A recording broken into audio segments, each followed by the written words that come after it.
पति देव तुम तो पुरुष हो नो, पुरुष लोग तो खाली खाना जानते हैं या घूमना जानते हैं। राम राम घूमते रहो, मैं तो जाऊंगी, मैं मां हूं। और मां का हृदय बड़ा करुणायुक्त होता है, कोई भी छोटे बच्चे को रोते देख नहीं सकती। अब बच्चे भी नहीं देख सकते, आजी भाई के पास भाग जाते। पार्वती जी गई, उस बालक को गोद में उठा ली, और इतना भूखा था, इतना प्यासा था, तो माता माता पार्वती जी ने अपना अस्तन त्यांच्या तोंडात टाकून दिए, और वो पुचुर पुचुर दूध भी पीने लगे। और उस बालक को लेकर के अपने आसन पर आ गई कुटिया में। शंकर जी ने देखा, ये मोह है। पुरुष तो छिटक जाता है, दो कुर्ता दो पैजामा में काम चल जाता है। पत्नियों को, स्त्री लोगों को तो उसमें काम नहीं चलता। उनको तो ढेर सारा पैसा पाइजे, और ढेर सारा पॉप पाउडर पाइजे, और ढेर सारा साड़ी ओढ़ी पाइजे। एक दो में नहीं चलता। इच्छा बहुत प्रबल होती। तो माता पार्वती जी तुरंत एक पालना डाल दी लकड़ी का, और उसी पर बालक को सुला दी। और बालक दूध पिया था। भोजन करने के बाद पोटे पोटियां सो जाते हैं, वो बालक सो गया तो नारायण भूल गए कि मैं पोरा बना हूं। उनका शंख चक्र गदा पद्म बाहर निकल आया। पार्वती बोली, चलो ना, आओ चलो ना पाण्यासाठी, कोसा मुलगा है, चलो। तो शंकर जी पार्वती दोनों गए। शंकर जी ने देखा, दर तरीके तुम्हारा मुलगा थोड़ी है, तो नारायण है। शंख चक्र दिसला। शंकर जी ने बोला, पार्वती। शंकर जी जाके बोले, नारायण। तो भगवान ने जल्दी से शंख चक्र गायब कर दिए। छोटा सा बच्चा भर के हूं, अरे हूं मत करो, मैं पहचान गया तुम नारायण हो। प्रभु ये नारायण है। हाँ, तुम्हारा बेटा। अब तो आपका दूध पी लिया तो तुम्हारा पुत्र हो गया, अब जाओ पुत्र से बात करो। नहीं नहीं, भगवान नहीं हो सकते। अरे हैं। पार्वती जी गई, जाके बोली, पोरा तुम्ही नारायण आहो का? नारायण हो, नारायण हो? हाँ मां। अरे नारायण भगवान मेरा बेटा। पार्वती बोली, मेरे बेटे बन गए तुम? शंकर जी ने बोला, नारायण पोटा होने की क्या जरूरत पड़ी है? तो नारायण भगवान ने कहा कि जगत जननी मां जगदम्बा की कृपा से हमको ये जगह चाहिए। क्योंकि अगर बेटा बनाए तो बेटा ही आपकी जमीन में जायदाद में 50-50 कर सकता, बाकी किसी की हिम्मत नहीं है। पिता के लड़के के पास जितना, बच्चे के बाप के पास जितनी भी जमीन होगी वो सब बेटे का होता है। ऐसे तो आप दोगे नहीं, इसलिए मैंने बालक का रूप धारण किया, आपका बेटा बन गया। आई तो अब तुम्हें ये बद्री नारायण का पवित्र क्षेत्र छोड़ करके कैलाश पर्वत चले जाओ। अब बद्री नारायण की पावन भूमि मुझे दे दो। क्यों? क्योंकि सहस्रा कवच नाम को राक्षस को मारना है, और जो 10,000 वर्ष तप करेगा वही उसको एक कवच कुंडल तोड़ेगा प्रभु। तो भगवान पहले बद्रीनाथ में थे, वो चले गए कैलाश पर्वत पर, और फिर वो जगह नारायण को मिल गया। तो नर और नारायण ये दोनों उसी बद्रिकाश्रम में तप किए, और तप करना, उनका जन्म भी उसी बद्री नारायण के पहाड़ पर हुआ है। बद्री नारायण कौन कौन गए हैं? हाथ ऊपर करो। हाँ, अरे मामी जी आप गई हैं बद्रीनाथ? तो ऊपर गई होगी, माना गांव के ऊपर गई थी ना। आलू बहुत होता है वहां, बड़े बड़े, गोभी वोभी। माना गांव नहीं, इधर से जाते हैं, चरण पहाड़ी होके ऊपर जाते हैं, बसुधारा। हम माना गांव होके ही जाते हैं। और तो माना उसी पर नर नारायण की माता पिता भी रहते थे, धर्म मूर्ति। और वहीं जन्म भी हुआ है भगवान का, और वहीं पर उन्होंने तपस्या किया 10-10 हजार वर्ष तक। एक भाई तप करता तो दूसरा भाई युद्ध करता। ऐसे करते करते कई हजार वर्ष के बाद में दुर्गा जी के आशीर्वाद से जीवित सहस्त्रा कवच मारा गया। मारा नहीं गया, भाग गया सूर्य की शरण में, और वही सहस्त्रा कवच बाद में कर्ण बना। इस तरह से जगत जननी माँ जगदम्बा का आशीर्वाद भी बहुत बढ़िया होता है। सहस्रा कवच नाम के जो राक्षस था, मरा नहीं, कर्ण बन के द्वापर में फिर आया है और अर्जुन के हाथ उसकी मौत हुई है। क्योंकि दुर्गा जी की आराधना, दुर्गा जी की भक्ति करने से मनुष्य बहुत महान भी बनता है और बदमाश भी बन जाता है, दोनों बनते हैं उसमें। दुर्गा जी की भक्ति और सौम्य किया जाए तो कल्याण होता है, असौम्य हो जाता है तकलीफ हो जाती है। तो इस तरह से नर और नारायण पुनः तपस्या करने लगे। वहां जब तप करने लगे तो इंद्र घबरा गया। इंद्र ने कामदेव अप्सराओं को भेज दिया, मेनका और अम्बा उर्वशी जाके वहां नृत्य करने लगी। क्योंकि वो बद्रीनाथ के क्षेत्र पावन क्षेत्र था।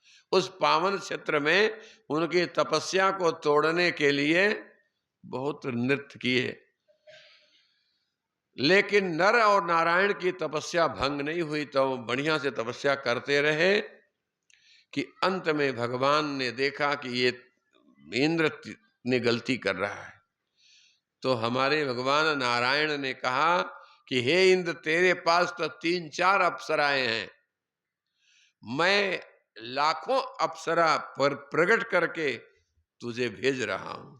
तो भगवान आवेश में आकर के अपने जंघा को फाड़ दिए, और जैसे जंघा को फाड़े तो उसमें से बहुत सी अप्सराएं निकली। कहते हैं कि इतनी अप्सराएं निकली कि मत पूछो, 16,100 अप्सराएं निकली।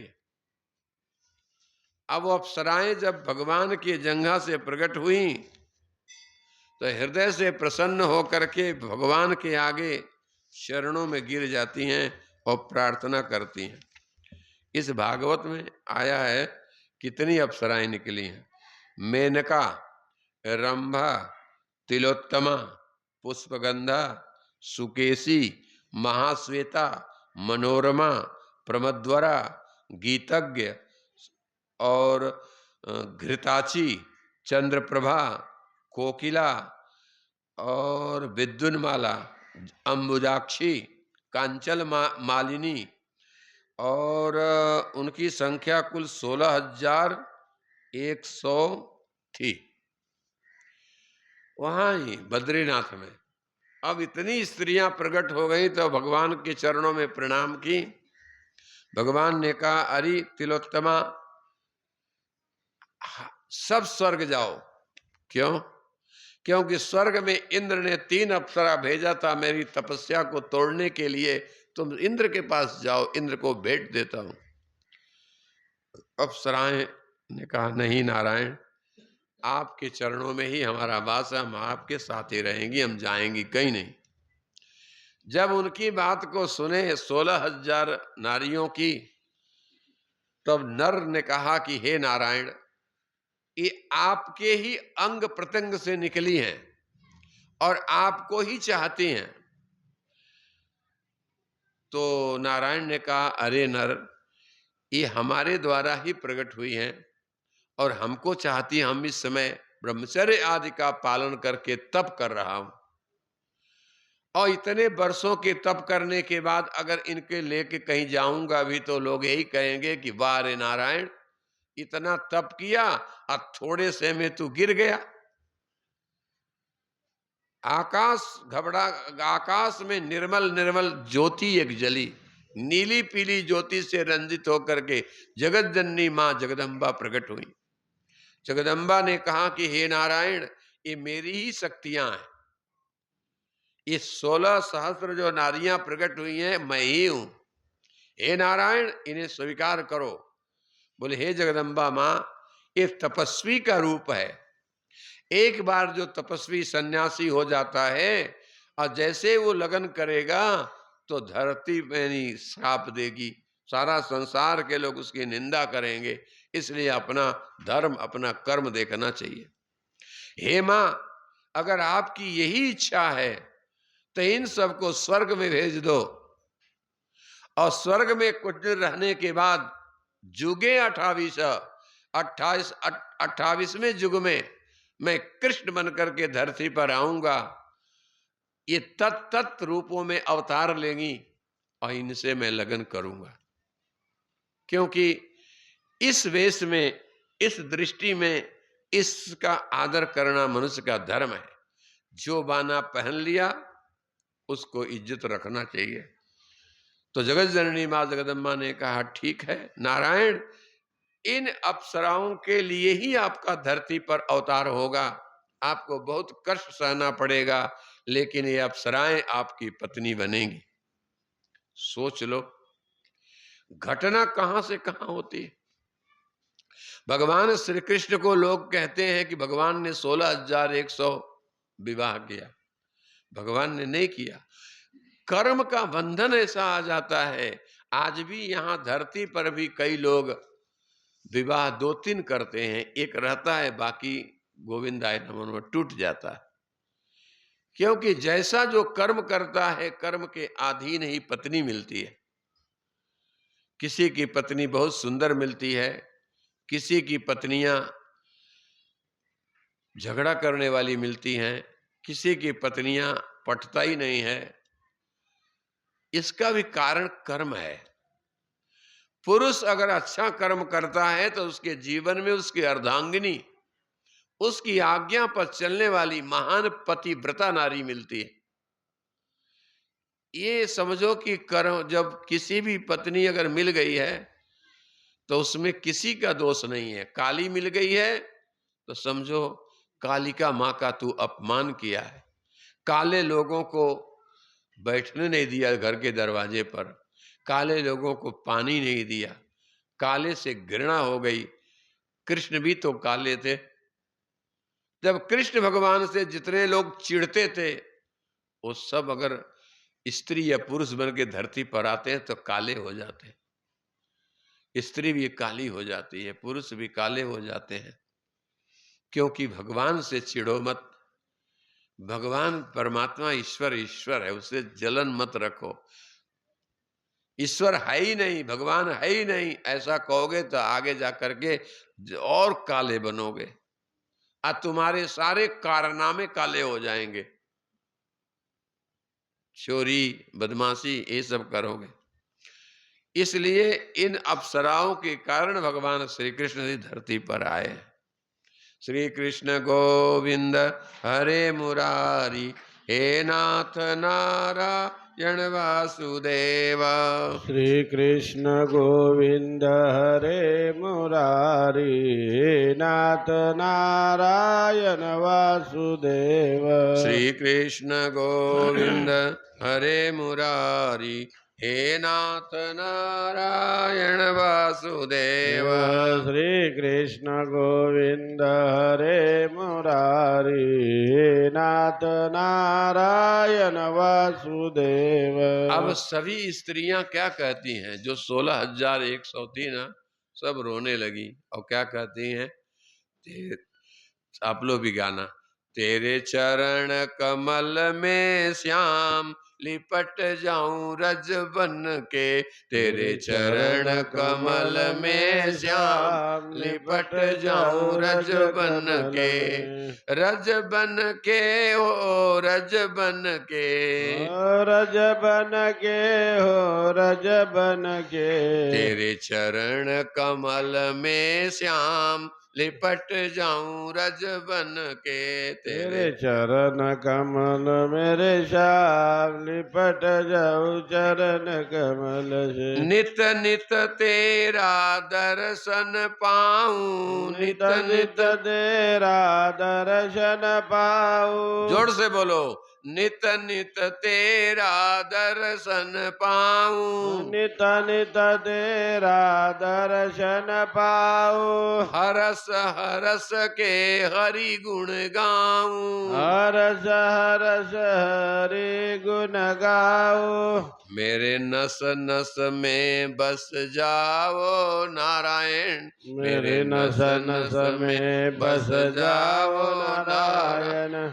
बरस जाऊं रस बन के, बरस जाऊं रस बन के। इसलिए मैं कहता हूं कि अपने पति को इतना प्यार दो कि पत्नियां नस नस में सेवा करके अपनी जिंदगी सुधार लें, महान पतिव्रता। इस सेवा के लिए ही पत्नी बनना पड़ता है। और पति देव का भी धर्म है, पात्यति रक्षयति इति पति। पत्नी की हर प्रकार से रक्षा करते हैं वो पति कहलाते हैं। और जो पत्नियों को पफ पाउडर साड़ी ला के नहीं देते हैं और घर में किसी कन्या को विवाह करके तो लाते हैं, लेकिन उनकी आवश्यकता पूरी नहीं करते हैं, तो पति लोग भी नरक लोक को जाते हैं। अब वो पत्नियां श्राप देती हैं। तो 84 लाख में डुकर बनते हैं। डुकर के उद्धार होता है तो वाणी बनते हैं। अब वाणी बनने के बाद फिर वो कुत्ते बनते हैं। सोच लो कितनी तकलीफ होती होगी। कुत्ता को देखो ना, कुत्ता की मिसेस कपड़े वपड़े थोड़ी पहनते, चड्डी उड्डी भगवान ने उनको बनाए ही नहीं, कुछ ऐसे रहते, नंगे रहते। आप लोग तो मनुष्य हो, स्त्री पुरुष हो, कपड़े पहनना जानते हो। ऐसा अगर शरीर मिले तो क्या करोगे? इसलिए पति या तो शादी करो मत, कर लिया है तो पति की खूब सेवा करो। अब पत्नी का धर्म है कि पति के हर काम में साफ सफाई से पेश होना। अपने को परमात्मा समझ करके, भगवान नहीं है पति, लेकिन भगवान समझ करके भगवान जैसा उसकी पूजा करना। लेकिन अगर पति गलत कहता है तो पत्नी का अधिकार है, मना कर सकती है। गलत रास्ते पर चलाने वाला पति नालायक होता है, उसको पत्नी दंड भी देने का विधान उनके हाथ में है। चाहे तो वो पति को ठोक भी सकती है, कोई पाप नहीं लगेगा, क्योंकि गलत मार्ग पर ले जा रहा है पति, तो उसके लिए देवी भागवत में आज्ञा है। इति संचित्य पति कोकणस्थो प्रताड्य। प्रताड्य माने मार सकते हैं, क्या बोलूं मैं। और अगर पत्नी नहीं चलती तो पति भी उसको ठुकाई कर मार सकता है। मारामारी नहीं करना जी, अबे तो बता रहा हूं, समझ जाना। अब पिंकी भाई तू क्यों हंसती है? तुम्हारे ससुर जी तो महात्मा है, शांत है, वो तो आजी भाई भी कुछ बोलते ही नहीं है। ऐसा होना चाहिए पुरुष, जोशी जी जैसा नहीं, बहुत कड़क है जोशी बुआ। हाँ भाई, इसलिए ये निश्चित है कि जीवन अगर मिला है तो इसमें ऐसे ही चलना चाहिए। तेरे चरण कमल में श्याम लिपट जाऊं रज बन के। तेरे चरण कमल मेरे श्याम लिपट जाऊं चरण कमल में। छिन छिन तेरा दर्शन होवे, छिन छिन तेरा दर्शन होए। हर पल तुझ पर अर्पण होवे, पल पल तुझे अर्पण होवे। हरि सब दिन आठो याम, हरि सब दिन आठो याम। रुके न मन के, मन के रुके न मन के, मन के। श्याम सुंदर से लगनी लागी, श्याम सुंदर से लगनी लागी। प्रीति पुरानी मन में जागी, प्रीति पुरानी मन में लागी। हरि आ गई तेरे धाम, हरि आ गई तेरे धाम। सुने ना तुम पति बन के, सुने ना तुम पति बन के। तेरे चरण कमल में श्याम, तेरे चरण कमल में श्याम लिपट जाऊं रज बन के। तेरे चरण कमल में श्याम लिपट जाऊं रज कमल से। कथम बा स्तुति महो तमसो नारायण 16 सहस्र नार्या प्रपूज्यन्ते। इसीलिए जगदम्बा ने कहा, हे नारायण, इन अप्सराओं के पति तुम अभी मत बनो, इनके लिए तुम्हें कृष्ण के रूप में अवतार लेना होगा, ये मेरी आज्ञा है। जगत जननी मां जगदम्बा ने आज्ञा दिया और भगवान बनने को तैयार हो गए। फिर भी जन्मेजय ने पूछा, व्यास जी कृष्ण भगवान उन्हीं के लिए आए कि और के लिए आए? बोले बहुत लोगों का कल्याण करने के लिए जगदम्बा मैया की आज्ञा से भगवान धरती पर आते हैं, क्योंकि कर्मों का बंधन छूटता नहीं है भाई। अगर कोई पत्नी खूब सेवा करेगी पति की, तो सेवा करते करते करते, ये तो पति देव तो हड्डी मांस के बने हुए हैं,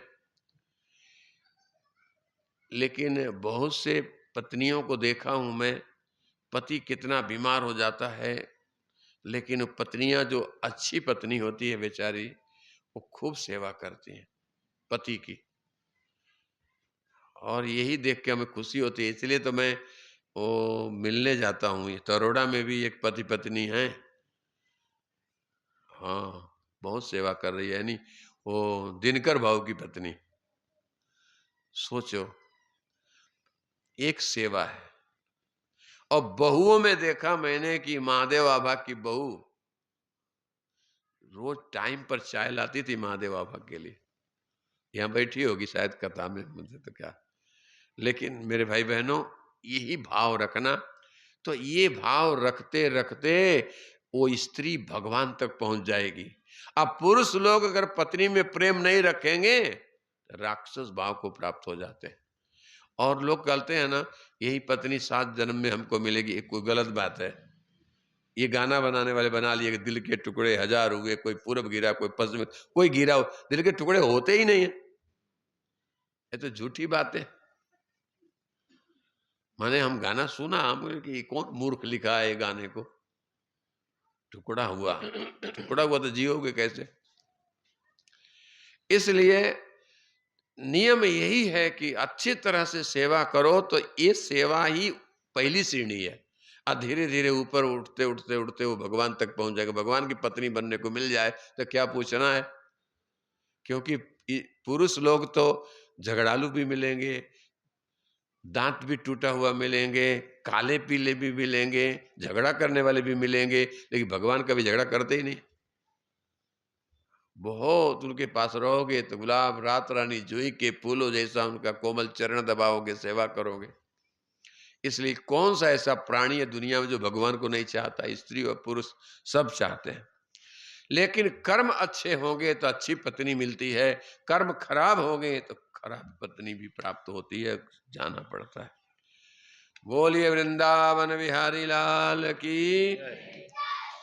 मेरे मालिक के दुकान में सब लोगों का खाता, मेरे मालिक के दुकान पे सब लोगों का खाता। जो भी जैसा कर्म करेगा वैसा ही फल पाता, जो भी जैसा कर्म करेगा वैसा ही फल पाता। मेरे मालिक के दुकान में सब लोगों का खाता, मेरे मालिक के दुकान में सब लोगों का खाता। क्या साधु क्या संत गृहस्थी, बसंत गृहस्थी, क्या राजा क्या रानी, क्या राजा क्या रानी, प्रभु की पुस्तक में लिखी है, प्रभु की पुस्तक में लिखी है, प्रभु की पुस्तक में लिखी है, प्रभु की पुस्तक में लिखी है, सबकी कर्म कहानी, सबकी कर्म कहानी। मेरे मालिक के दुकान में सब लोगों का खाता, मेरे मालिक के दुकान में सब लोगों का खाता। व्यास जी कह रहे हैं कि यहाँ जो भी कर्म करते हो सब ऊपर वाला देख रहा है। अगर कोई बाई छिपा के गुलाब जामुन खाती है, वो भी ऊपर लिखा जाता है। पति को चोरी चोरी से डंडे मार दो, पति पत्नी को पीट दे, वो भी ऊपर लिखा जाता है, क्योंकि लेखपाल है, हिसाब किताब ऊपर है।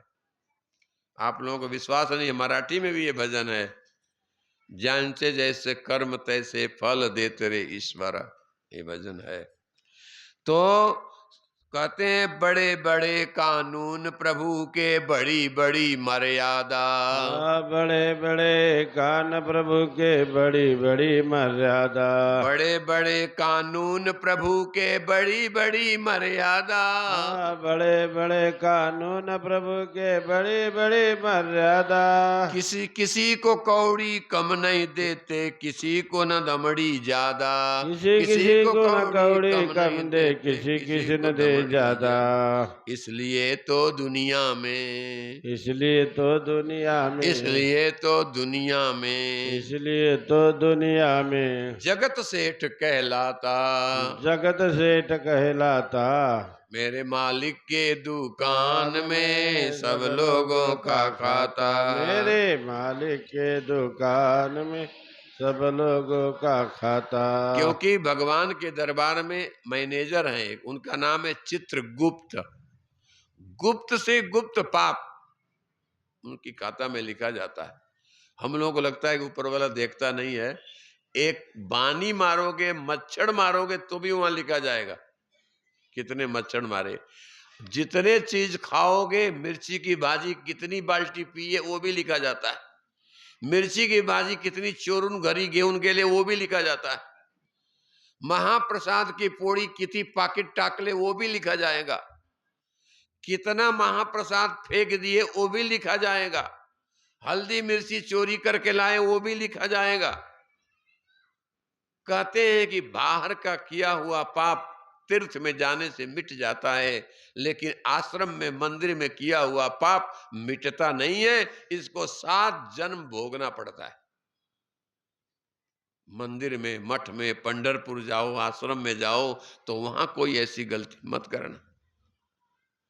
अगर आप किसी भी पोरी पोरगा आदि से गलत व्यवहार किए तो यहां का पक्का रिजर्वेशन हो जाता है, पाप का फल भोगना पड़ेगा।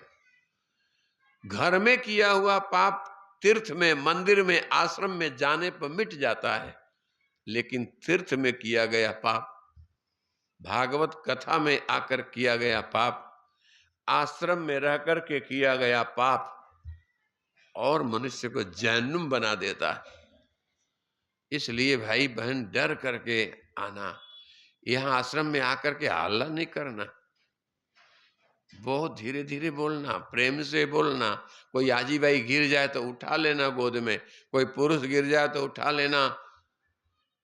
यहां गप्पा वप्पा नहीं मारते हैं। आज है 8 बजे रात को नेमाड़ी जी का विट्ठल जप, तो सभी बहनों से निवेदन है, उनका जप हमें बहुत अच्छा लगा तो हमने हर साल रख दिया कि आप गाओ, क्योंकि विट्ठल भी उस बहाने उनके वजह से अपने मुख से भी विट्ठल विट्ठल कई हजार नाम निकल रहा है।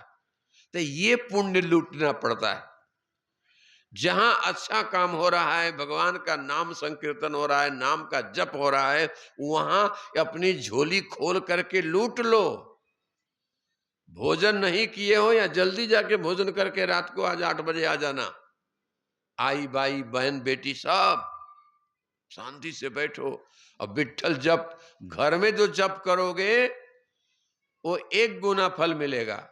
मंदिर में और नदी के किनारे जाके जप करोगे तो 100 गुना फल मिलता है। अगर एक बार विट्ठल घर में बोले तो बहुत थोड़ा मिलेगा, यहाँ एक बार बोले तो 1 किलो सोना का दान करने का फल मिल जाता है यहाँ। क्योंकि मास नदी सामने है, आपका गांव भी मास नदी से दूर है। यहाँ हमारी छोटी नदी है, ये बहती है पुल के नीचे से, और उधर भी नाला है जिसको नाम डुकर नाला बोलते हैं। वो भी एक नदी है छोटी सी, चाहे कैसी भी हो, चाहे भले जलम का पानी आता हो, लेकिन है तो वो भी नदी है। नदी के 2 नदियों के बीच में है आश्रम। तो यहाँ का विट्ठल जब कल्याण करेगा तो आज रात्रि 8 बजे सब बहन बेटियां अवश्य नाम लूटने के लिए आ जाना। बाकी लूटते हो चलता है, लेकिन नाम शब्द, नाम लूटना ये बहुत पुण्य का काम है। तो इस प्रकार से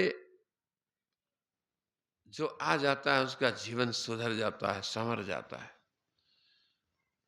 भगवान इन स्त्रियों के कल्याण के लिए धरती पर आए। इन स्त्रियों को कौन लगन करता? कोई नहीं करता।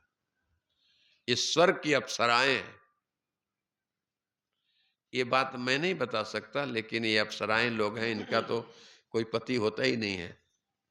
लेकिन भगवान अगर नारायण पति बन जाए तो सारे कई जन्मों का पाप समाप्त हो जाता है।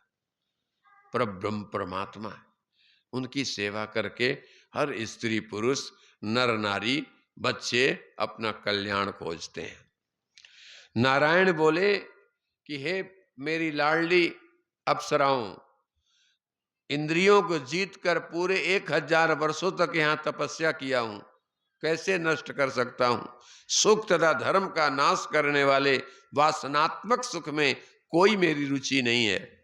पाशविक धर्म के समान सुख में विवेकशील पुरुष कैसे प्रवृत्त हो सकता है। अप्सराओं ने कहा कि हे प्यारे प्रभु, शब्द, स्पर्श और रूप और रस और गंध, इन 5 सुखों में स्पर्श सुख सर्वश्रेष्ठ है। क्योंकि शब्द, कोई कोई बहन बेटियों का शब्द बहुत मीठा होता है, पुरुषों की वाणी भी बहुत मीठी होती है, भजन गाते हैं तो नाचने की इच्छा होती है। यही शब्द किसी किसी का बड़ा भेड़ बकरी जैसा बोलते हैं लोग, जैसे भेड़ है ना, ऐसे भी वाणी वाले पुरुष लोग हैं। तो ऐसे शब्द की क्या फायदा। पत्नी मिले तो उसकी वाणी भी खूब मीठी हो। एक कई कथाएं इसमें है भागवत में। अम्बरीश जी की 360 रानियां थी, मेरी भाई बहनों, 360 रानियां। लेकिन अम्बरीश इतने बड़े तपस्वी थे कि कभी राज करते थे, गृहस्थ थे, लेकिन रानियों के घर में कभी नहीं गए। शादी करके लाए और उनके घरों में रखते थे, भजन करो भजन करो। अम्बरीश राजा की ये दिनचर्या देख करके सब खुश हो गए थे। लेकिन विशाला देश की एक स्त्री थी जो राजा के चाल चलन को देख के प्रसन्न हो गई। राजा को चिट्ठी लिखी, राजन, मैं आपसे लगन करना चाहती हूं। अम्बरीश राजा ने कहा कि मैं 8 याम भगवान की सेवा करता हूं।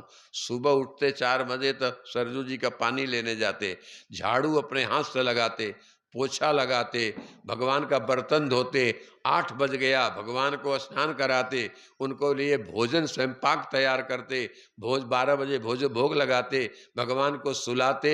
1 बज गया, उसे अपने आधा घंटा आराम करते, फिर 3 बजे उठ जाते, झाड़ू पोछा लगाते और भगवान के लिए फल सुधारते, भोग लगाते, फिर आरती करते। फिर शाम हो गई, शाम की आरती, फिर भगवान को सुलाते थे। 1 घंटा कपड़े खोलना, उनको पोंछना और भगवान को मखमल का गद्दा डालना, सुला देना, ये सेवा 8 याम करते थे। बोले हमको तो शादी करने की फुर्सत नहीं है, तो मैं प्राण त्याग दूंगी, लेकिन पत्नी बनूंगी तो आपकी बनूंगी। अम्बरीश राजा ने कहा कोई बात नहीं है, आप आ जाओ, हमारा दरबार खुला है, कोई भी रहो, और 360 रानियां, तुम भी रहो यहां, लेकिन तुम्हारे घर आऊंगा नहीं मैं। विशाला देश की नारी राजकुमारी तैयार हो गई। तो पहले जमाने का एक नियम था पिंकी भाई, कि अगर ब्राह्मण का लड़का बीमार पड़ जाए तो शादी का मुहूर्त न निकले, इसलिए ब्राह्मण का पात्र होता जो सी लोटा। इसलिए पहले के ब्राह्मण लोग कहीं जाते तो लोटा लेके जाते थे भोजन करने। मालूम है आपको? नहीं मालूम? अभी तो बाटल लेके जाते हैं, प्लास्टिक वाला, पहले था। अगर कोई क्षत्रिय का तलवार से विवाह करके आते थे, बनिया का तराजू से, शूद्र जो जिसका जैसा काम था वो काम वाली चीज लेके वो नवरदेव बनाते लाते थे। तो राजा ने तलवार दे दिया, तलवार गया, तलवार से ब्याह करके आ गई। लेकिन नई रानी बहुत होशियार थी, उन्होंने देखा कि अपना पति तो मेरे महल में आएगा नहीं, क्योंकि मंदिर के पास में महल बनवाए और नई रानी को दे दिए। अब बेचारी वो रानी देखती थी कि पतिदेव कब बाहर जाते हैं। इतने में जब सरजू का पानी लेने जाते तो बैंड बाजा बजता था। बैंड बाजा बजाते, बाजा वाले जब जाते तो मंदिर खाली हो जाता था। तो रानी ने मंत्री को हुक्म दिया, एक सीढ़ी बनाओ, एक सीढ़ी बना जो उनके महलों में से चढ़कर नीचे आ जाती। रानी अपने महलों से निकल करके भोर में 4:30 बजे पहुंच जाती, झाड़ू लगा देती, पोछा लगा देती, बर्तन धो के रख देती, पूजा के फूल रख देती थी और सट से सीढ़ी पर चढ़ के अपने महलों में चली जाती थी। इतने में 5, 5:30 बजे कलश का घड़ा यानी पानी के घड़ा लेके अम्बरीश आते। अम्बरीश राजा बड़े प्रेम से देखते, अरे आज भगवान के बर्तन कौन धोया है, आज यहाँ झाड़ू कौन लगाया है, पोछा कौन मारा है। देखो सेवा का ये मतलब है बेटा। आजकल बहुत से लोग होते हैं जो सामने सामने सेवा करेंगे, पीठ पीछे नहीं करेंगे। सामने सेवा का महत्व नहीं है। सेवा करके फिर इज्जत मत खोजो कि कोई सम्मान देगा, कोई सर्टिफिकेट देगा। नहीं, चुपचाप सेवा कर दो। बरसा मामी समझे ना, पता न लगे। चुपचाप सेवा करके और किसी को पता न लगे। रानी चली जाती थी। 1 दिन हुआ, 2 दिन हुआ, 3 दिन हुआ, 4 दिन हो गया। बोले इस चोर को तो पकड़ना पड़ेगा। कौन हमारे झाड़ू लगाने का, पोछा मारने की सेवा छीन रही है। इतने में बैंड बाजा वाले, तुम लोग बाजा बजाते हुए जाओ सरजू जी, झूठे, मैं आज नहीं आऊंगा, तबीयत ठीक नहीं है, जाओ। तो बाजा वाले चले गए बाजा बजाते हुए। रानी समझी कि राजा गए, तो सीढ़ी लगाई, चढ़ करके नीचे आई, झाड़ू लगाते और राजा फूलों में छिप के बैठे थे। इतने में रानी की झाड़ू लगाते जब बगीचा तक, वाटिका तक पहुंची, फूल तोड़ रही थी कि राजा ने हाथ पकड़ा। देवी आपकी अर्धांगिनी हूं, आपकी पत्नी हूं, आपके हर काम में मेरा अधिकार आधा आधा 50-50 है, इसलिए मैं सेवा करूंगी, मैं नहीं छोड़ूंगी। देवी आप मेरे सेवा में डिस्टर्ब मत करो, आपके घर में मंदिर बनवा देता हूं, वहीं भगवान की सेवा करो, मेरे मंदिर में नहीं आना आप। बोले ठीक है, बनवा दीजिए। राजा अम्बरीश ने उनके घर में बढ़िया राधा कृष्ण की मंदिर बन गए। ये अयोध्या के राजा थे। मंदिर बन गया और एक तरफ राधा कृष्ण का, उधर अम्बा मन का कई मंदिर बने। अब उस समय अम्बरीश राजा की पत्नी नई सेवा करने लगी। सेवा करने के बाद इतनी मधुर स्वर से गीत गाती थी, मीठी मीठी। इसलिए कहते हैं कि शब्द यही बोली है जो मनुष्य को अति स्नेह दिलाती है, यही मुख है जो मार भी खिला देती है। वाणी ऐसा बोलिए मन का आपा खोए, औरन को शीतल करे आपो शीतल होए। बोली बहुत मीठी, बढ़िया होना चाहिए, रसगुल्ला जैसी। तो वाणी मीठी है पत्नी की, तो पत्नी पति के सिर पर बैठ सकती है। इसको बोलते हैं शब्द। बैठेगी नहीं, वो खुद बैठा लेंगे। वाणी मीठी हो, स्पर्श भी सुखावा हो, स्त्री में पवित्रता हो, नाक आंख कान मुख पवित्र हो, स्वच्छ हो, ये सब गुण आना चाहिए बहनों। और रूप भी सुंदर हो, रस हो, और सबके शरीर में एक प्रकार की गंध होती है, वो सुगंध दुर्गंध दोनों रहती है। सुगंध हो तो ऐसी नई रानी के शरीर में सब था। इसलिए उन्होंने वाणी के द्वारा जब भजन गाई तो अम्बरीश राजा 8 घंटे की सेवा करते थे। धीरे धीरे 4 घंटे में भगवान की सेवा हुआ करके रानी के महल में जाते भजन सुनने के लिए। रानी देख लेगी पति देव आ रहे हैं, कोई बात नहीं है, भगवान के भजन में सेवा में मस्त हो गई। धीरे धीरे राजा अपने भगवान की सेवा 4 घंटा की जगह पर 2 घंटा, फिर 1 घंटा, फिर आधा घंटा, फिर 15 मिनट में भगवान को पूजा कर रखते थे। रानी के महल में जाकर बैठ जाते थे। ये है भक्ति के लक्षण। तो उस समय राजा अम्बरीश ने कहा रानी गाओ गाओ, बहुत अच्छा गाती हो, गाओ। शब्द के द्वारा पति पहुंच गया और फिर रानी खुश हो गई। दूसरे रानियों ने देखा, अरे रे रे रे, ये नई रानी तो अपने पति को अपने महल में बुला रही है और हम लोग अभागिन हैं। राजा से बोले राजन हमारे घर में मंदिर बनाओ। तो 360 महलों में 360 मंदिर हो गया। असम में राजा जाने लगे, असम में महाराज प्रसाद बंटने लगा। अब अयोध्या वासियों को क्या दर, बैठ जाओ माता रानी बैठ, अभी नहीं है, दूध उठूंगा तब दूंगा, बैठ। ये हमारी अम्मा है, देखो बैठ गई। बोलिए वृंदावन बिहारी लाल की। श्रीमन नारायण नारायण नारायण, श्रीमन्नारायण नारायण नारायण, श्रीमन नारायण नारायण नारायण, श्रीमन्नारायण नारायण नारायण। इस कथा से शिक्षा मिल रही है कि पत्नी चाहे तो कितना भी नालायक पति हो उसको लायक बना सकती, अपने शब्द से, अपने रूप से, अपने गुणों से। क्योंकि जैसा गुण जैसा स्वरूप, सब रानियों के यहाँ मंदिर बन गया, सबके यहाँ भोजन भोग लगने लगा। अयोध्या के लोग दर्शन करने जाएं तो सबको इतना इतना पेड़ा मिठाई मिले तो उनके घर का चूल्हा बंद हो गया, सब मगन हो गए। ऐसे राजा अम्बरीश थे, ऐसे भगवान श्री कृष्ण थे। श्री कृष्ण भगवान के जितने भी अप्सराएं थी वही तत् घरों में जन्म ली, अलग अलग घरों में, कुल में, कुटुंब में, परिवार में जन्म ले ले करके वृंद ब्रज में आई और भगवान कृष्ण को के साथ द्वारिका में उनका विवाह हुआ। ये कथा विस्तार पूर्वक आई। श्री कृष्ण गोविंद हरे मुरारी, हे नाथ नारायण वासुदेव, श्री कृष्ण गोविंद मुरारी, हे नाथ नारायण वासुदेव, श्री कृष्ण गोविंद हरे मुरारी, हे नाथ नारायण वासुदेव, श्री कृष्ण गोविंद हरे मुरारी, हे नाथ नारायण वासुदेव। जोशी महाराज, ये देखा गया है कि नर नारायण तपस्या कर रहे थे तो नर नारायण में दोनों तत्व काम कर रहे थे। कौन कौन?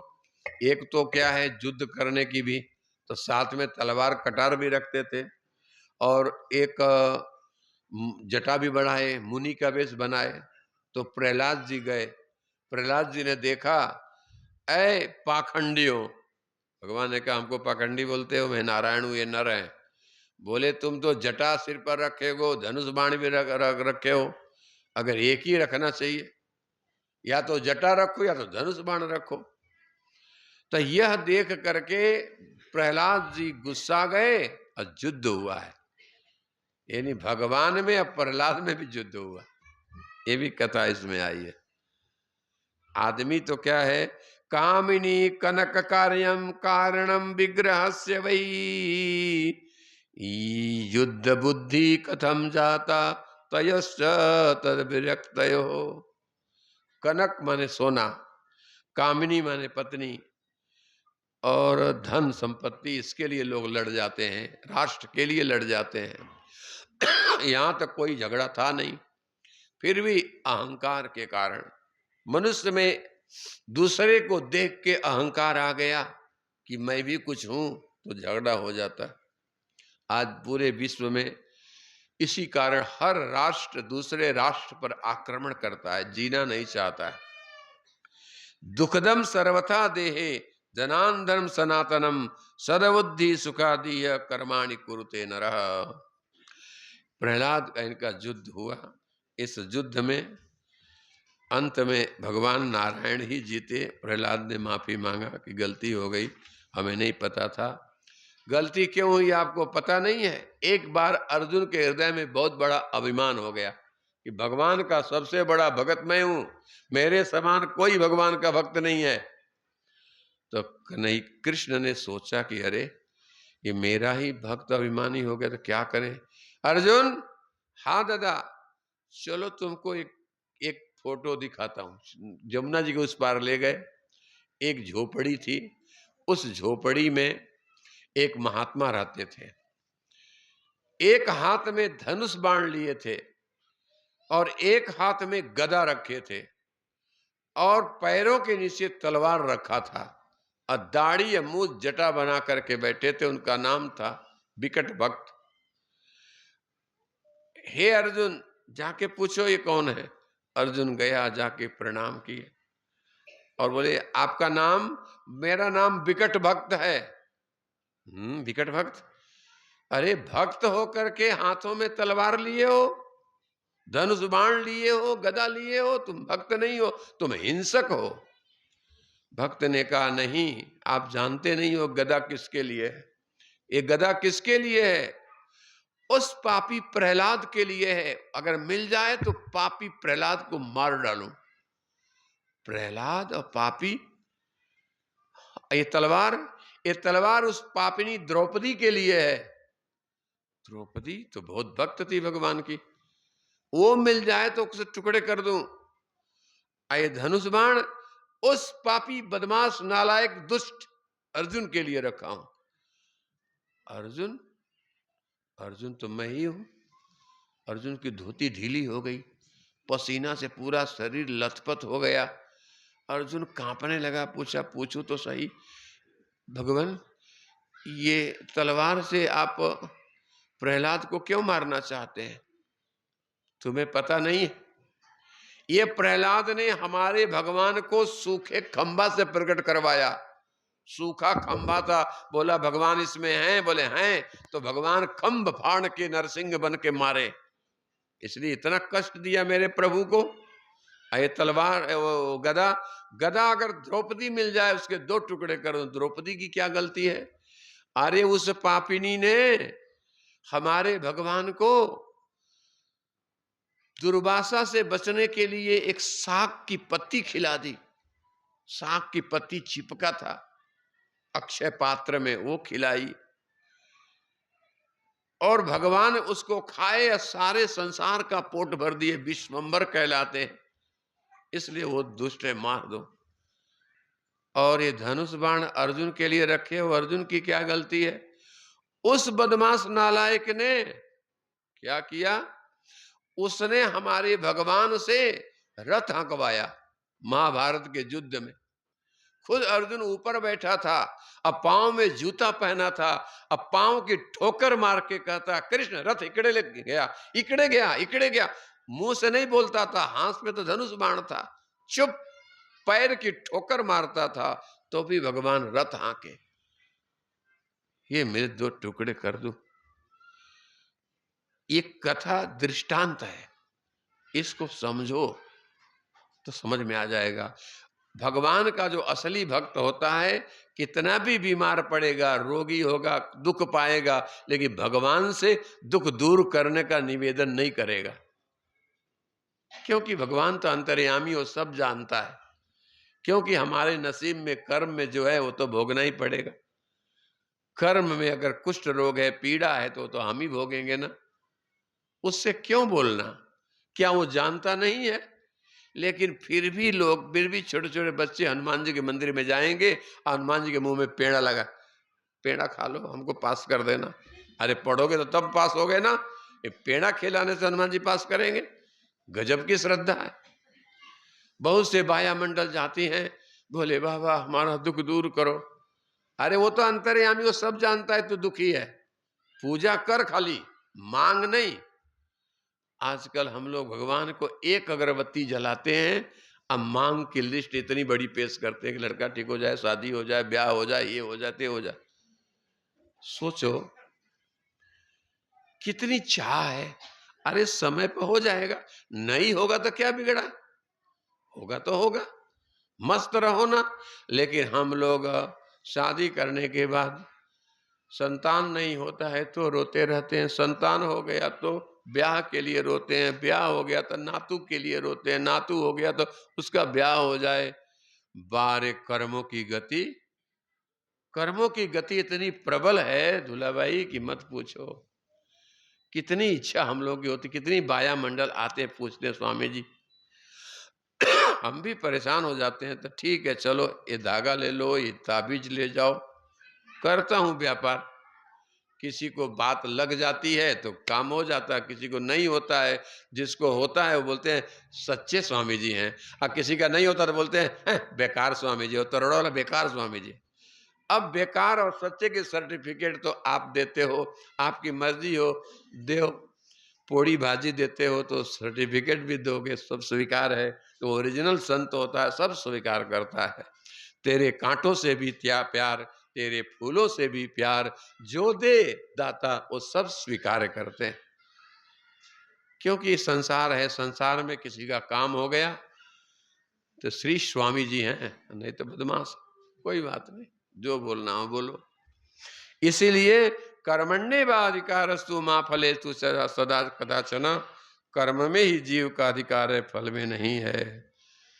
तो विकट भक्त, तो भगवान के पास अर्जुन आए। अर्जुन ने कहा, कन्हैया मैं भगत भगत नहीं हूं, वो भगत सबसे अच्छा है, अपने प्रभु को थोड़ा भी कष्ट देना नहीं चाहता है।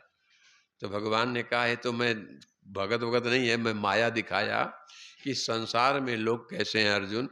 अगर थोड़ा भी भक्ति का अभिमान भी हो जाए तो दुखदाई हो जाता है। मैं बहुत बड़ा कीर्तनकार हूँ, बहुत बड़ा भागवतकार हूँ, बहुत बड़ा मैं आश्रमधारी हूँ, मेरे 5 मठ हैं, ये हैं वो हैं।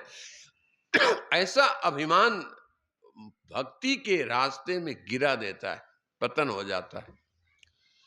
धन का भी अभिमान मत करो, घर का भी अभिमान मत करो, परिवार का भी अभिमान मत करो। अभिमान मनुष्य को बहुत गड़बड़ करता है।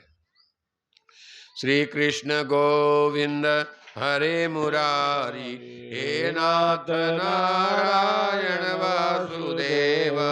श्री कृष्ण गोविंद हरे मुरारी, हे नाथ नारायण वासुदेव। श्री कृष्ण गोविंद हरे मुरारी, हे नाथ नारायण वासुदेव।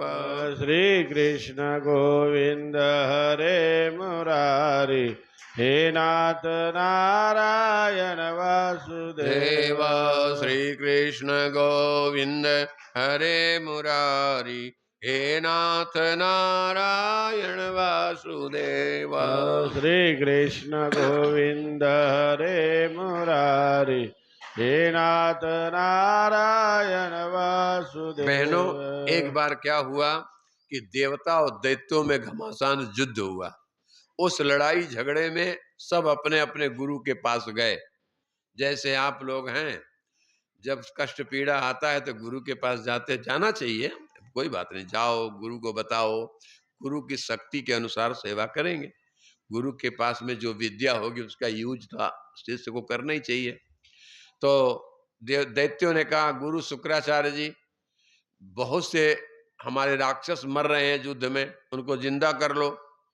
बोले वो मंत्र तो मेरे पास नहीं है। देवता लोग गए, बोले गुरु बृहस्पति जी, जो मर जाता है उसको जिंदा क्यों नहीं करते हो? बोले वो विद्या मेरे पास भी नहीं है। तो प्राप्त करो ना। जब शिष्य कहता है कि हे मेरे गुरुदेव, आप क्या निठल्ले माला जप कर रहे हो, जब तक शिष्यों का कल्याण ना करो तो आपका गुरु बनने से क्या फायदा है? आजकल कलयुग में तो गुरु भी बदलूं टाकता। फायदा हुआ तो गुरु ठीक है, नहीं हुआ तो चलो दूसरे गुरु के पास। कितने गुरु बनाओगे हो जोशी बाबा? गंगा गए तो गंगा राम और जमुना गए तो जमुना राम। जहां एक आदमी तो बहुत लोग गुरु बना लेते हैं। क्योंकि स्वार्थ से गुरु नहीं बनाना, परमार्थ से बनाना। स्वार्थी गुरु होगा ना तो तुमको स्वार्थ की चीजें तो दे सकता है, लेकिन परमार्थ की शक्ति नहीं देगा। शुक्राचार्य जी ने कहा कि हे शिष्यों, हल्ला मत करो, मैं तुम लोगों को जिलाने वाली विद्या प्राप्त करूंगा, लेकिन मैं तपस्या करने जा रहा हूं, मेरे शरीर की व्यवस्था करना, कोई दूसरा आकर के आक्रमण न करे। तो शुक्राचार्य जी गए हिमालय में, सिर नीचे किए, पैर ऊपर किए, पूरे सिर में क्या किए कि नीचे धुआं जलाए, वो भूसी का, अब उसी धुएं में सूंघते रहे। अब पैर ऊपर सिर नीचे। 1000 वर्ष हुआ, 2000, 3000, 4000 हुआ। इतने में देवताओं ने सोचा कि ये राक्षसों के गुरु कहां भाग गया, पता करो। पता किए तो राक्षसों के गुरु को समाप्त करने के लिए राक्षस लोग पहुंच गए। तो शुक्राचार्य जी की माता यानी भार्गव ऋषि की पत्नी वो जानी कि ये मारने आ रहे हैं तो अपने पति के पास जाकर के सेवा करने लगी। सेवा करते करते बहुत दिन व्यतीत हो गया। शुक्राचार्य जी को संजीवनी विद्या नहीं मिली। 12,000 वर्ष निकल गए। 12,000 वर्ष के बाद में उनका शरीर शिथिल होने लगा। देवताओं ने सोचा मां काट दे, लेकिन जो गुरु होता है, संत होता है, उसकी सुरक्षा जगत जननी महामाया करती है। जगत जननी माता रानी प्रकट हुई है, बोली कि हे भार्गव की पत्नी, आपके बेटे का जो शरीर है अस्वस्थ हो गया है। अब कभी भी ये पेड़ पे पैर बांधे, पेड़ टूट सकता है, गिर सकता है, मर सकते हैं। माता ने कहा कि हे अम्बा, चाहे प्राण भले ही जाए, लेकिन अपने बेटे की तपस्या पूरी करने तक मैं अपने मंत्र के बल से इसको रोकूंगी। जगदम्बा ने कहा कि हे माता, आप माता हो, मत जिद करो। बेटा का शरीर में प्राण पैर में अटक गया ऊपर, थोड़े देर में इसका प्राण निकल जाएगा। तो माता ने कहा, हे जगत जननी, हम तो एक बेटे की माता हैं, आप तो सारे जगत की माता हो, आप ही कोई उपाय करो। जगत जननी मां जगदम्बा कैलाश पर्वत पर पहुंची। भोले बाबा पार्वती जी खड़े हुए प्रणाम किए, हे जगत जननी जगदम्बा, क्या आज्ञा है। जगदम्बा ने कहा कि शुक्राचार्य जी देवताओं के गुरु जो इच्छा प्रबल कर रहे हैं, उनकी सहायता करो, जो अम्बा की इच्छा। लेकिन मैं, शुक्राचार्य जी राक्षस वंश के गुरु हैं, और राक्षस आसुरी संपत्ति संपन्न है, असुरों की संपत्ति उनके पास ज्यादा है, इसलिए हम असुरों के प्रति भाव नहीं रखेंगे। बोले नहीं रखते हो तो अपनी शक्ति अन्नपूर्णा में खींच लेती हूं। दुर्गा जी जब नाराज हुई तब शंकर जी तैयार हो गए और जा करके शुक्राचार्य जी को आशीर्वाद दिए। संजीवनी यानी मरे हुए लोगों को जिंदा करने वाला मंत्र दे दिए। जो मर जाता उसका मंत्र यही है, धांग धींग धुंग धुर जटे देवी, वांग विंग वुंग वागधीश्वरी, क्रांग क्रिंग क्रुंग कालिका देवी, शांग सिंह में शुभम कुरु। ये मंत्र है, लेकिन ऐसे पढ़ने से नहीं होगा। इसको कम से कम जितने अक्षर हैं उतने लाख जप करो, उतनी हवन करो, तब ये मंत्र सिद्ध हो जाएगा। तो जो मर गया उसको जिंदा कर लोगे। इतने देवी सप्तमी में है, लेकिन है ताकत कितने अक्षर का है? ये 54 अक्षर का है, और 54 लाख जप करना। लेकिन जप कैसे करना? एक बार बैठक में कम से कम एक अंश, यानी 100 है तो 25,000 जप चाहिए, और दूसरे बार 50,000, और तीसरे बार 75, और अंतिम में 100। अगर बीच में आप सो गए, उठ गए, आलस आया, अपान वायु छोड़ दिए, तो फिर सिद्ध नहीं होता है। इतना कठिन मंत्र है। बहुत से लोग भगवान की आरती पूजा करते हैं, अब पेट में अपान वायु आ जाती है, तो जानते हो अपान वायु निकल गई तो पूजा अशुद्ध हो गई तुम्हारी। वो माता जी भगवान स्वीकार नहीं करते। आसन भी शुद्ध हो गया, फिर जाके नहा स्नान करो, स्नान करो, कपड़ा बदलो, और फिर आके पूजा करो, तब पूजा सिद्ध होगा, नहीं तो बहुत गड़बड़। तो क्या करें? इसके लिए जगदम्बा मैया ने उपाय बताई है। क्या? कि अगर मान लीजिए हम पूजा पाठ कर रहे हैं जोशी जी, अगर अपान वायु निकल गई तो नाक कान छू लो तो स्नान माना गया, कपड़े बदलने की जरूरत नहीं है। ताली बजा दो, सबसे सरल। तो आप लोग समझ गए कि पूजा पाठ करते समय शरीर से गंदी हवा अगर निकलती है तो तुरंत नाक और कान, नाक में और कान में गंगा, जमुना, राप्ती, शारदा, टोस, सोन, बेतवा, केंद्र, चंबल रहती है नाक के आगे भाग में। इसीलिए जब ठंडी ज्यादा पड़ती है तो नाक में ही लगती है, तो नाक से गंगा जी निकलने लगती है, तो बार बार रुमाल लगा के पोंछते हैं। पोंछते हैं कि नहीं पोंछते? यहाँ गंगा जी हैं और यहाँ कान में।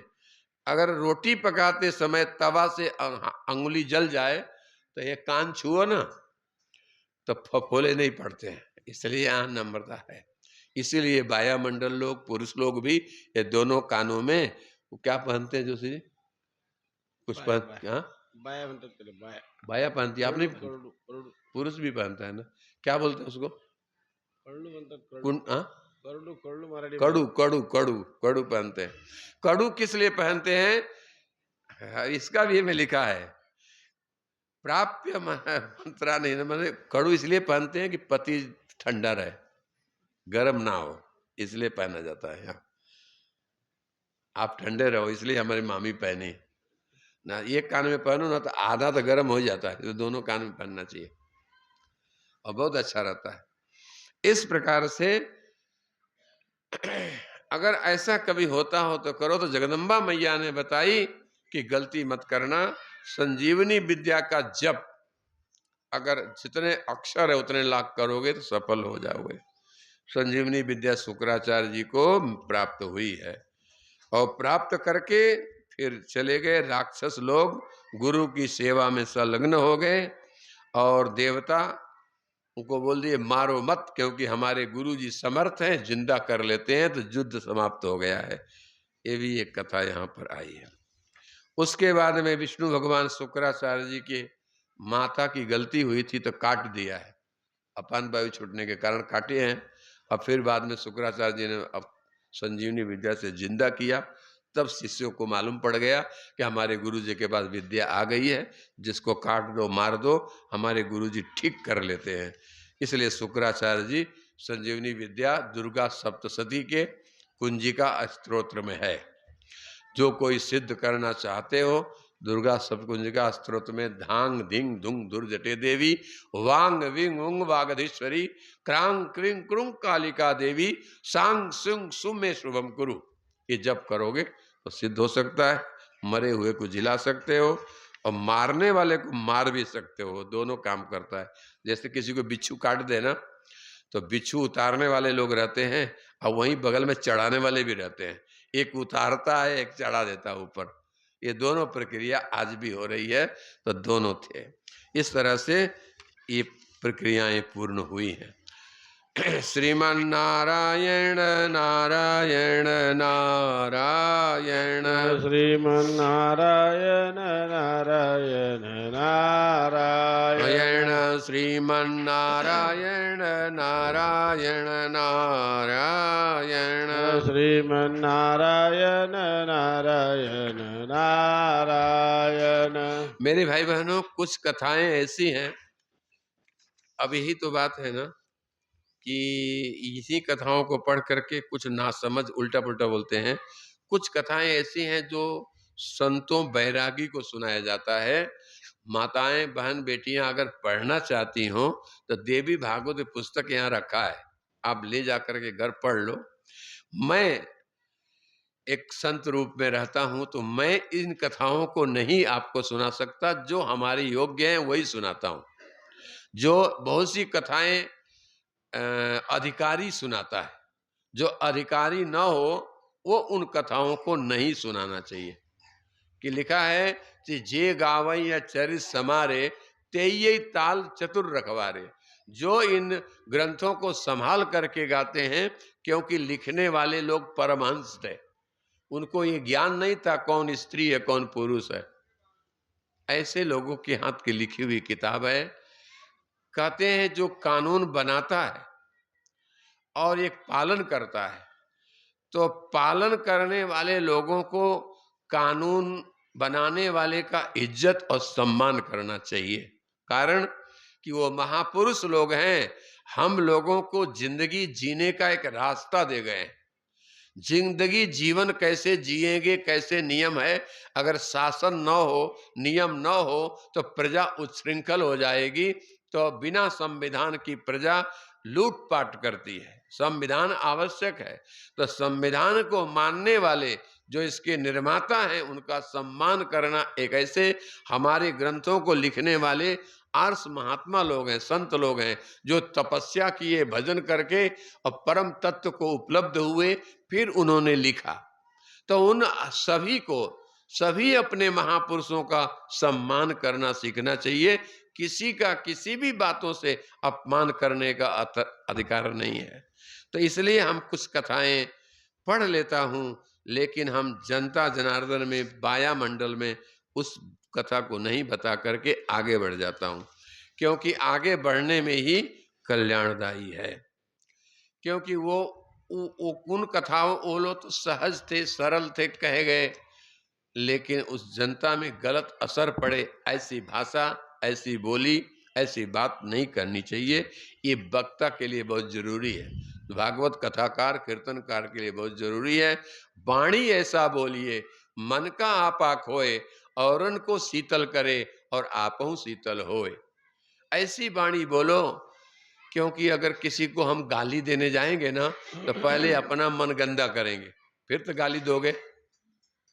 अपने मन में पहले वो बात आएगी, अब फिर मुंह तोंड से बोलोगे। इसलिए यही मन में ही गलत बात आती है तो यही दबा दो, मुंह से निकले नहीं तो बितंडा बात, झगड़ा लड़ाई होगी ही नहीं। कहीं भी किसी को भी गाली देने की इच्छा हो, मारने की इच्छा, तो बोलो मत। या तो युद्ध करना ही है तो कर लो बाहर जा करके, लेकिन बोल करके वाणी गंदी वाणी बोलने से पहले अपना हृदय गंदा होता है, फिर दूसरे को गंदा हो ना हो वो तो उसकी जिम्मेवारी है। किसी को मारने की इच्छा तो पहले अपना मन गंदा करोगे तभी कर सकते हो। इसलिए उन कथाओं को मैं प्रणाम करता हूं और कृष्ण अवतार के चरित्र में चलता हूं। श्री कृष्ण गोविंद हरे हरे मुरारी, मुरारी हे हे नाथ नाथ नारायण वासुदेव। देव, श्री श्री कृष्ण कृष्ण गोविंद।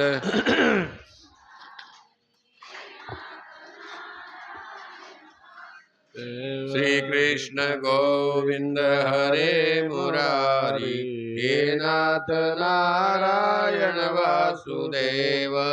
श्री कृष्ण गोविंद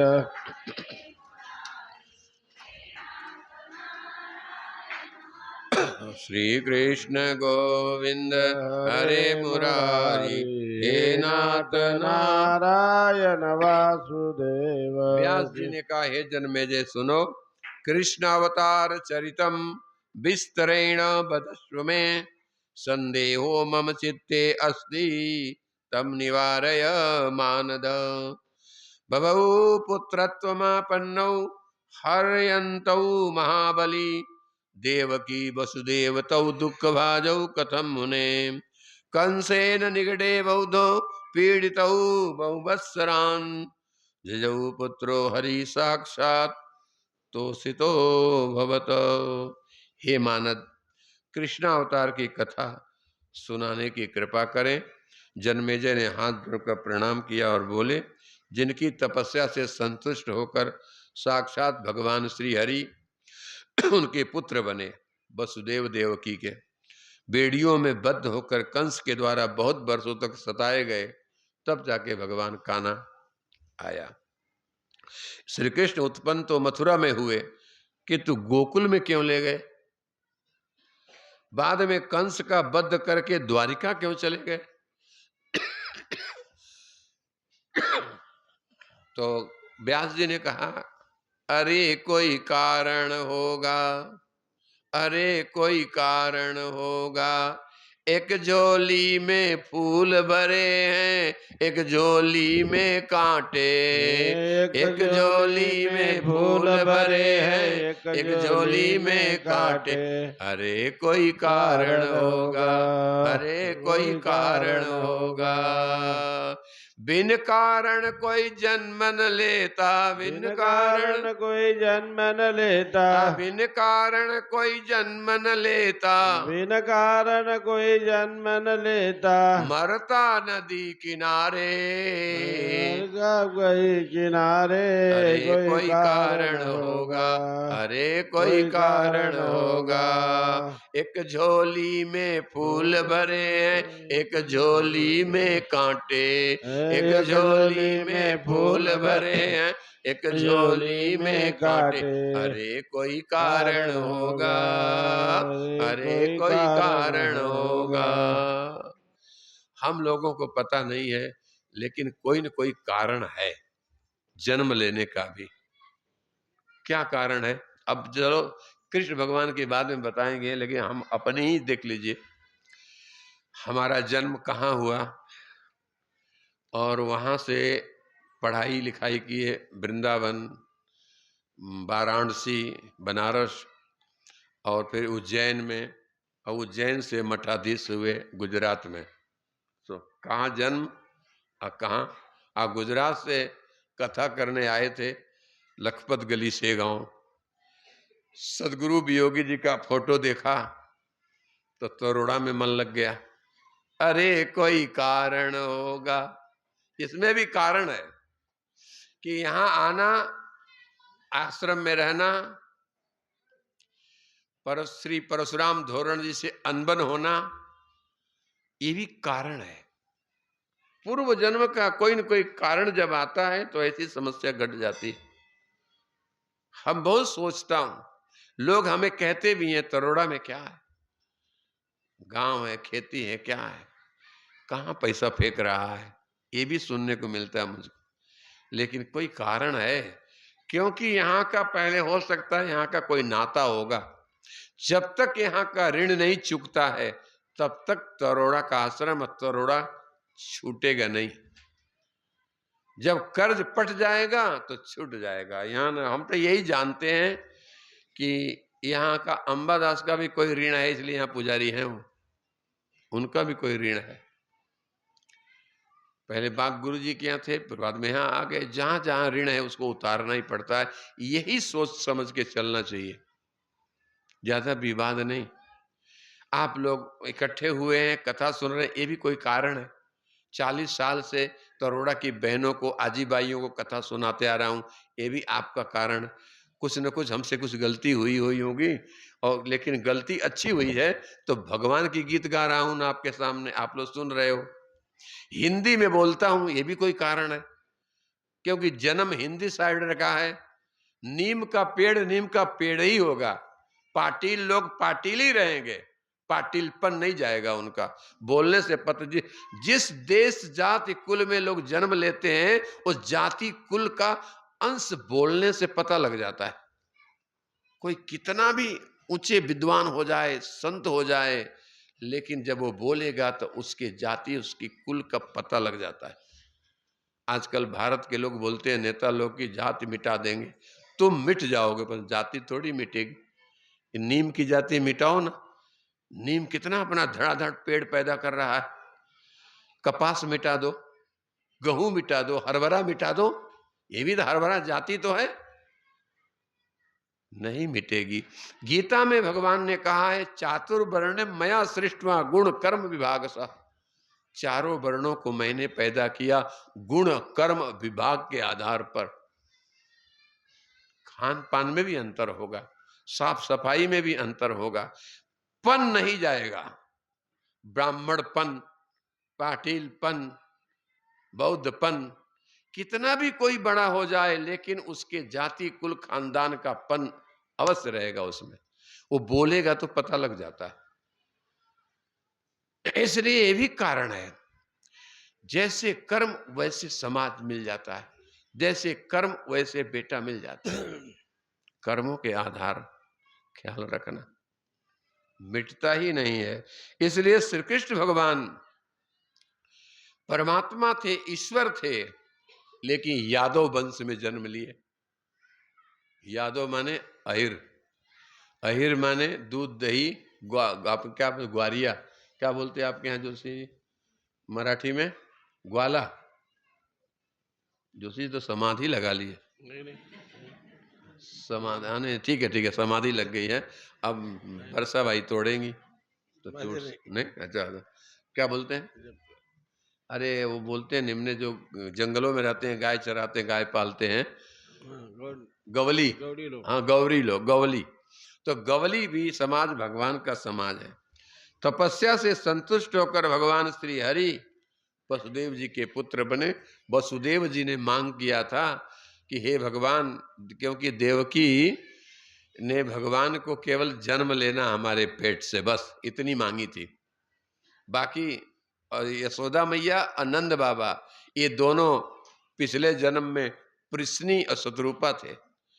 इन्होंने भगवान से मांगा था बाल लीला, यानी हमारे यहाँ आप जन्म कहीं लो लेकिन खेलने मेरे घर आओ। जैसे हमारा जन्म कहीं हुआ, कथा कहीं करता हूं, ऐसे कर्म में बधा हुआ जीव होता है। इसलिए वसुदेव देवकी ने मांगा था अम्बा मैया से, हे जगदम्बा मैया हमारी पत्नी देवकी बने और देवकी के पेट से पर ब्रह्म परमात्मा जन्म ले। और वसुदेव और जसोदा और नंद बाबा ने मांगा था वरदान बाल चरित्र का। इसलिए एक क्रम जैसे मांगे थे वैसे ही क्रम से भगवान अवतार लेते हैं और सबका कल्याण करना शुरू करते हैं। तो ये कथा जब ऐसी है कि धरती पर जब अत्याचार बढ़ जाता है तो गौ माता जी बन के धरती भगवान के पास जाती है, निवेदन करती है। भगवान ने कहा धैर्य रखो, हम आने वाले हैं। और जब आना होता है तो भगवान ऊपर से ही सेटिंग करते हैं। कहाँ से? ऊपर से, यानी गोलोक धाम। जैसे जो गणेश जी का भक्त हैं वो गणपति मंत्र का जप करते हैं तो गणपति लोक को जाते हैं। जो कृष्ण के भक्त हैं वो गोलोक धाम जाते हैं, और जो राम के भक्त हैं वो साकेत जाते हैं, और जो शंकर जी के भक्त हैं वो शैव लोक जाते हैं। अलग अलग लोक है भक्त लोगों का। अब कहाँ है मैं देखा नहीं हूं, लिखी हुई बात बता रहा हूं। तो गोलोक धाम में जब भगवान वहां से चलते हैं तो साथ में ऐसी घटनाएं घट जाती हैं। उन घटनाओं का भी जिक्र यहाँ पर है। जिक्र ये है कि एक बार राधा जी सखियों के साथ खेल रही थी। खेलते खेलते उनके मन में आया कि जो लीला यहाँ करती हैं अगर मृत्यु लोक में करें तो मृत्युलोक के लोग गाएंगे, कथा सुनेंगे तो मुक्त हो जाएंगे। तो राधा जी भगवान के पास गई, बोले रसो वही स कृष्ण, हे कन्हैया जो नाटक लीला यहाँ रोज रोज करते हैं यही नाटक लीला मृतलोक के वृंदावन में करें तो एक किताब बन जाएगी, कहानी बन जाएगी। उस कहानी को जो पढ़ेगा सुनेगा तो 84 लाख से मुक्ति मिलेगी। तो कान्हा अपन मृतलोक चले। कन्हैया ने कहा ठीक है आपकी इच्छा, क्योंकि आप आदि शक्ति हो। आदि शक्ति महामाया ही सारे दुनिया को नचा रही है, भगवान को भी नचा रही है, शिव जी को भी नचा रही है, तो नाचेंगे भाई। चलो 8 बजे आता हूं। कृष्ण भगवान जाना था राधा के यहाँ, राधा के यहाँ न जाकर के चले गए ब्रिजा नाम की एक सखी के यहाँ। ब्रिजा खुश हो गई, बिना बुलाए भगवान मेरे घर आए। खुशी की मारे नाचने लगी और कहती है पल के बिछाएंगे, बोलो पल के बिछाएंगे, जिस दिन श्याम प्यारे मेरे घर आएंगे, जिस दिन श्याम प्यारे मेरे घर आएंगे। पल के बिछाएंगे, पल के बिछाएंगे, जिस दिन श्याम प्यारे मेरे घर आएंगे। जिस दिन श्याम प्यारे मेरे घर आएंगे। घर का कोना कोना मैंने फूलों से सजाया, घर का कोना कोना मैंने फूलों से सजाया, घी का दीपक जलाया, घी का दीपक जलाया। श्याम के चरण पखारेंगे, श्याम मेरे चरण पकाएंगे। जिस दिन श्याम प्यारे मेरे घर आएंगे। जिस दिन श्याम प्यारे मेरे घर आएंगे। पूर्णा नदी के पानी से चरण पखारूं, पूर्णा नदी के पानी से चरण पखाओ, चरण पखाड़ूं, बांग्याचा भोग लगाऊं, चरण पखाओ, पाण्याचा भोग लगाओ, चरण पखाड़ूं, पेड़ेचा नैवेद्य लगाऊं, लगाओ मेरे नित्य लगाओ। खुशियां ही खुशियां मनाएंगे, खुशियाँ ही खुशियाँ मनाएंगे। जिस दिन श्याम प्यारे मेरे घर आएंगे, जिस दिन श्याम प्यारे मेरे घर आएंगे। पल के बिछाएंगे, पल के ही पल के बिछाएंगे। जिस दिन श्याम प्यारे मेरे घर आएंगे। जिस शाम प्यारे मेरे घर तो आएंगे। ब्रिजा सखी घर भगवान पहुंच गए। ब्रिजा खुश हो गई, उसके 4 पोते थे, झगड़ा करने लगे। तो जिसके घर में लड़ाई झगड़ा ज्यादा होता है वहां से भगवान गायब हो जाते हैं। तो भगवान चले गए। ब्रिजा को गुस्सा आया, अपने चारों बेटों को श्राप दिया, हट, तेरे घर लड़ाई झगड़ा घर में करने से घर के भगवान चले गए, जाओ राक्षस हो जाओ। कृष्ण भगवान दौड़े आए, बोले कि ब्रिजा सखी क्या बोल दी, अपने बेटे को श्राप दे दिया। बोले प्रभु घर में झगड़ा हुआ, तुम भाग जाओ तो क्या करें, ऐसे करना पड़ता है। ए संतोष, जाओ बेटा इधर आओ। ब्रिजा के चारों बेटे कंस महाराज धरती पर जन्म लेने वाले हैं, उनके पहलवान बनोगे, सल तुसल मुष्टिक चाणूर, और चारों पहलवानों को मार के ऊपर ले जाऊंगा, जाओ। और ब्रिजा तो बोले कहाँ कहाँ जा रहे हो। बोले बैठो, मेहमान आता है अपने मन से या जाता घर वालों के कहने से, अपने मन से आए वो तो बसा। भगवान के बैठ गए। उधर 8 बज गया, राधा जी देखी कहाँ गई, कृष्ण कहाँ नहीं है, खोज करो। खोज किया गया तो कहीं पता नहीं लगा। एक सखी बोली प्रभु भगवान बैठे हैं ब्रिजा के घर में। ललिता पहुंच गई, अरे ब्रिजा सखी तेरे घर में भगवान हैं। तो भगवान बैठे हैं, उनके सामने झूठ बोल दी। क्या बोली, मुझा भागिन के कहा ऐसे भाग्य जो भगवान मेरे घर आएंगे। अब भगवान आए हैं।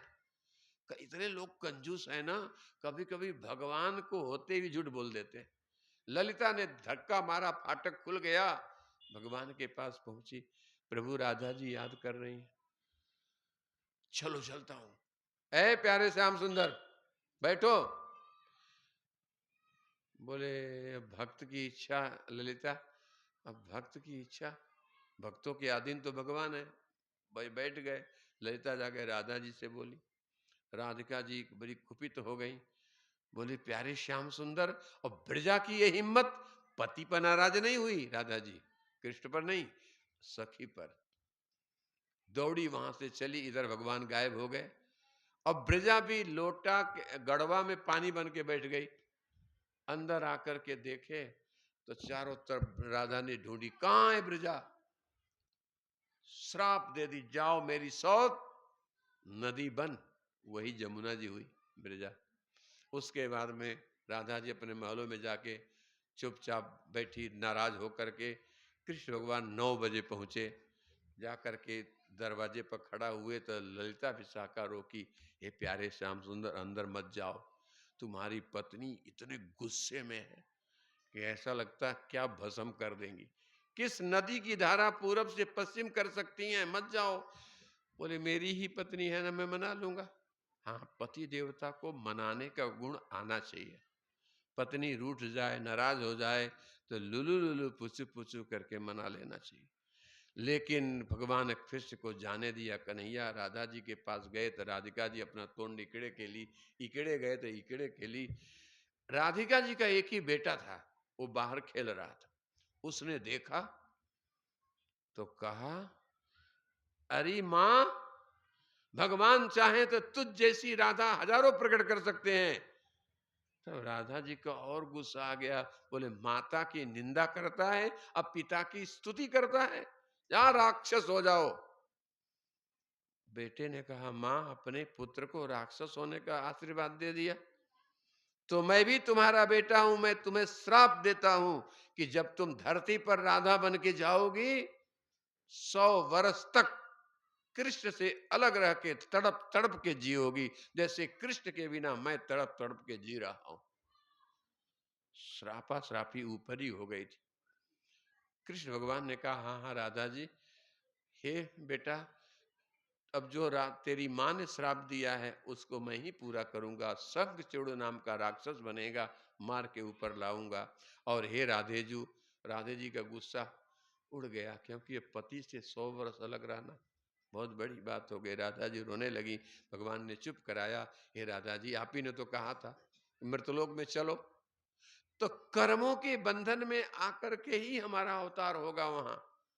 क्योंकि कर्म के बिना किसी का जन्म नहीं होता है, कर्म के बिना खेती बाड़ी नहीं मिलती है, कर्म के बिना पत्नी नहीं मिलती है, कर्म के बिना गुरु नहीं मिलता है, कोई न कोई ऋणानुबंधी चक्र होता है, उसी से हम लोग इकट्ठे हो जाते हैं। बेटा, बहू, बेटी, पुत्र, पुत्रियां, सब ये सब कर्मानुबंध है। अब तुम्हें चलना तो पड़ेगा। 25 वर्ष तक वृंदावन में, 12 वर्ष तक वृंदावन में हम दोनों रहेंगे। 12 वर्ष के बाद मैं मथुरा चला जाऊंगा, द्वारिका चला जाएंगे, और श्राप के कारण आप मेरे साथ नहीं जा सकती हो। इसलिए राधिका जी श्राप के कारण मथुरा भी नहीं गई और द्वारिकापुरी भी नहीं गई। 100 वर्ष पूरा होने के बाद कुरुक्षेत्र में राधा और कृष्ण का मिलन हुआ। राधा जी रोती रोती भगवान के चरणों में प्रणाम करती हैं और धरती में समा जाती हैं। लेकिन आजकल के मूर्ख इन ग्रंथों को, पुस्तकों को पढ़ते तो हैं नहीं, उल्टा पुल्टा भगवान को भी बोलते हैं। कई जगह सुना, एक वक्ता कथा कर रहे थे तो बोले राधा जी भगवान की प्रेमिका थी। हे भगवान, कौन से नरक में पड़ोगे, झूठ सांच बोलते रहते हो। राधिका जी का विवाह भगवान के साथ नहीं हुआ था, विवाह तो रुक्मिणी के साथ में हुआ था। अरे मेरे भाई बहनों, अभी तो कथा बताए ना, 16,000 कन्याएं भगवान ने अपने जंघा से निकाल दिया। वही आशीर्वाद पाई तो भगवान की पत्नियां बनी है। कारण तो ढूंढो, अरे कोई कारण होगा। संसार में सबका ऋणानुबंधी मित्र सखा होते हैं। इसलिए राधा जी को इतने तड़प तड़प के वृंदावन में रही, 100 वर्ष के बाद मिलती।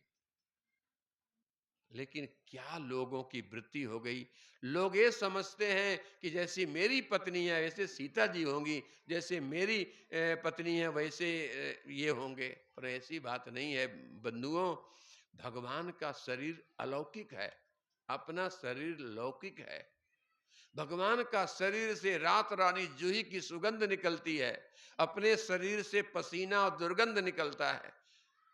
तो अपना शरीर उनके शरीर बहुत अंतर है। हो कृष्ण और राधा, राम और सीता को छू करके हम पवित्र होते हैं, और हम अगर मनुष्य को, स्त्री पुरुष को छूते हैं तो संसार के बंधनों में आ जाते हैं, जकड़ जाते हैं और नाती पोता की सेवा करते करते मर जाते हैं। लेकिन परमात्मा का अगर संग होता है तो एक ही जन्म में मुक्त हो जाते हैं।